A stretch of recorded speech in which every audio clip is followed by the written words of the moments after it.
আজকের গল্প সন্ধ্যা বেলায় চায়ের দোকানে। বসে আছি গ্রামের মাঝখানে পুরনো বটগাছের ছায়া ঘেরা চায়ের দোকানে। বাইরে থেমে থেমে বৃষ্টি, মাটির রাস্তা ভিজে কাদা।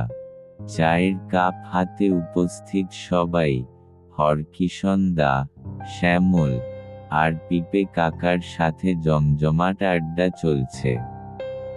দোকানের মৃদু আলোয়, শামুকের মতো সরু মুখে হুট করেই বৃদ্ধ পিপে কাকা শুরু করলেন তার গল্প।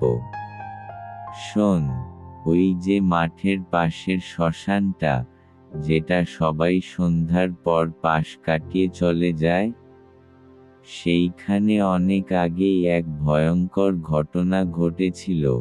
সবাই একসাথে কৌতূহলে তাকালো।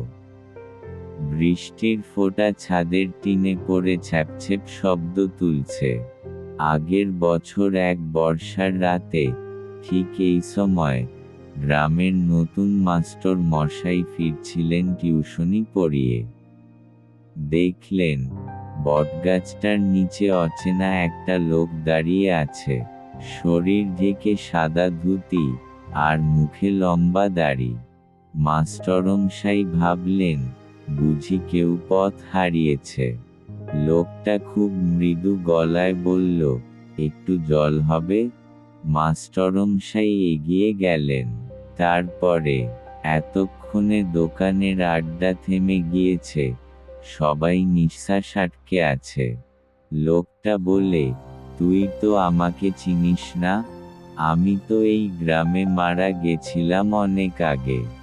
বলেই ছায়ার মতো মিলিয়ে গেল। মাস্টার মশাই শুনেছে। ঠান্ডা হাওয়া বইতে শুরু করল, মাথার ওপর বৃষ্টি বেড়ে গেল, আর বটগাছটা যেন হেসে উঠল। ভয় মাস্টারমশাই তখন দৌড়ে চায়ের দোকানে এসে পড়ে যান, তার মুখ কালের মতো সাদা। আমাদের আড্ডার মাঝখানে হঠাৎ বাতাসে নিস্তব্ধতা নেমে এল।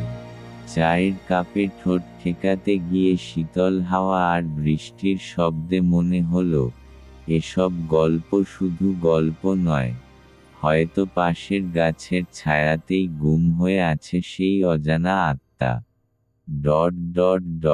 গ্রামের সেই ঠান্ডা রাতটা আরও একটু বেশি রহস্যময় লাগলো।